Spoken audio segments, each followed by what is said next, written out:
Friends, इस video में हम कवर करेंगे हाउ टू चेक रिपोर्ट्स कैसे चेक करते हैं।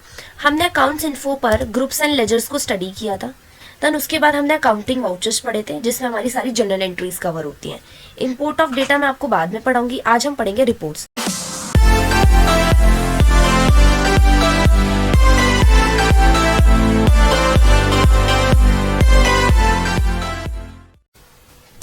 Hello friends, welcome to my channel. Hi, this is Sanya from software tutorials. Friends, इस वीडियो में हम कवर करेंगे हाउ टू चेक रिपोर्ट्स कैसे चेक करते हैं। हमने अकाउंट्स इन्फो पर ग्रुप्स एंड लेजर्स को स्टडी किया था। देन उसके बाद हमने अकाउंटिंग वाउचर्स पढ़े थे जिसमें हमारी सारी जनरल एंट्रीज कवर होती हैं। इंपोर्ट ऑफ डेटा मैं आपको बाद में पढ़ाऊंगी। आज हम पढ़ेंगे रिपोर्ट्स में जो हमें चेक करनी है। आज हमें चेक करनी है इस वीडियो में बैलेंस शीट की रिपोर्ट्स। बाकी प्रॉफिट एंड लॉस की, रेशियो की और जितनी भी रिपोर्ट्स होंगी हम नेक्स्ट वीडियो में कवर करेंगे। तो हम बैलेंस शीट की रिपोर्ट्स पर आ गए और मैंने एंटर प्रेस किया। एंटर प्रेस करने के बाद अब मुझे क्या करना है, इसको डिटेल करना है।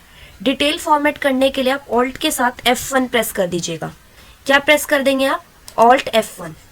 ऑल्ट F1 से आपका डिटेल हो जाएगा फॉर्मेट और ऑल्ट F1 से ही आपका कंडेंस हो जाएगा फॉर्मेट शॉर्ट फॉर्म में।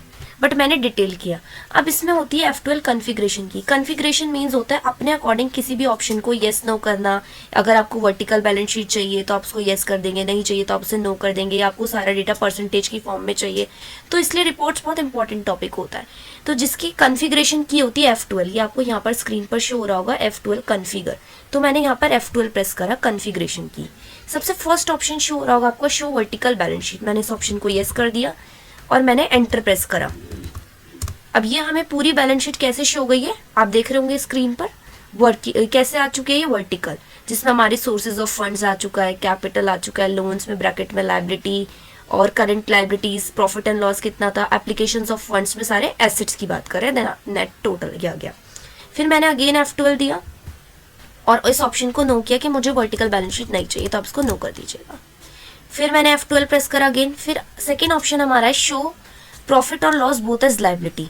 ऑप्शन आपको स्क्रीन पर दिख रहा होगा नो, बट मैंने कहा मुझे प्रॉफिट और लॉस एक्सेप्ट किया लायबिलिटीज में चाहिए, तो आपने देखा है लायबिलिटीज में आ गया बट वो माइनस करके शो कर रहा है। फिर मैंने कहा मुझे अगेन इसको एसेट्स में चाहिए, तो आप इस ऑप्शन को नो कर दीजिएगा। ये आपका एसेट्स में शो गया इस तरीके से, profit and loss assets column में। फिर मैंने अगेन F12 दिया। मैंने कहा मुझे सारा डेटा परसेंटेज की फॉर्म में चाहिए, तो आप येस प्रेस कर दीजिएगा और डायरेक्ट सिलेक्शन के लिए आप कंट्रोल A दे दीजिएगा। तो अब देखिए सबकी क्या आ चुकी है, परसेंटेज आ गई है। वो जो परसेंटेज कैच कर रहा है वो इस टोटल के बेसिस पे कैच कर रहा है। ये रहा 1,93,500। प्रॉफिट एंड लॉस का परसेंटेज 96.6%। फिर अगेन मैंने F12 प्रेस करा। मैंने कहा मुझे परसेंटेजेस नहीं चेक करनी, तो आप इसको नो कर दीजिएगा।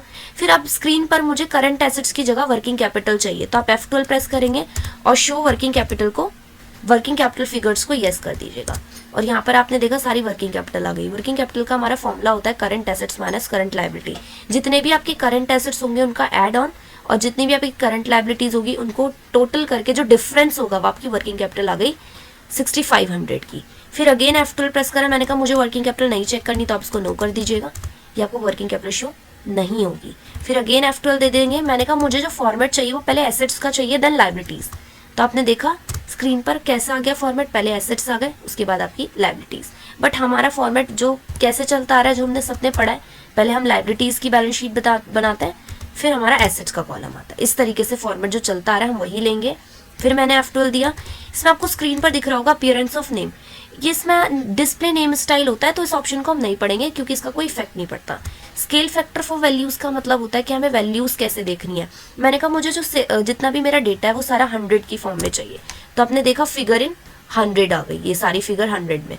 फिर मैंने अगेन F12 दिया। मैंने कहा मुझे ये 100 में नहीं चाहिए, मुझे सारा डेटा चाहिए मिलियंस में, तो फिगर इन मिलियंस। लेकिन मुझे कुछ समझ नहीं आ रहा, तो जितना भी हमारा वर्क चलता है वो हमारा डिफॉल्ट वैल्यू पे चलता है। डिफॉल्ट का मतलब होता है अगर मैंने कोई गुड्स 10,000 के परचेज करे तो 10,000 किया, या कोई 4,000 का कुछ खरीदा तो 4, तो उसे बोलते हैं डिफॉल्ट वैल्यू, जो कि इसमें डायरेक्ट शो हो रही है कि करंट एसेट्स हमारे टोटल, इसमें हमारे एसेट्स लोन एंड एडवांस में 4,000 और कैश इन हैंड में जो भी बैलेंसेज होंगे, जो एक्चुअल बैलेंसेज होंगे वो आपके कवर हो जाएंगे। ये आपकी बैलेंस शीट की रिपोर्ट्स थी। अगर आपको और डिटेल में जाना है, जैसे मैंने कहा कैश इन हैंड में मुझे चेक करना है, तो आप एंटर दे दीजिएगा, तो इस तरीके से आपका कैश इन हैंड आ जाएगा। और एंटर आप प्रेस करेंगे तो अप्रैल में मैंने जितनी भी एंट्रीज बताई थी डेबिट, तो इस तरीके से आपके बैलेंसेज आ जाएंगे। अगर आपको बैक जाना है तो आप एस्केप प्रेस कर दीजिएगा आप एस्केप से बैक आ जाएंगे पूरा आपकी बैलेंस शीट पे। यहाँ पर ये वीडियो आपकी एंड नहीं होगी। नेक्स्ट वीडियो में हम कवर करेंगे प्रॉफिट एंड लॉस की, रेशियो की रिपोर्ट्स, सारी और रिपोर्ट्स मैं आपको बताऊंगी, वो हम नेक्स्ट वीडियो में कवर करेंगे। I hope you like this video. Thank you.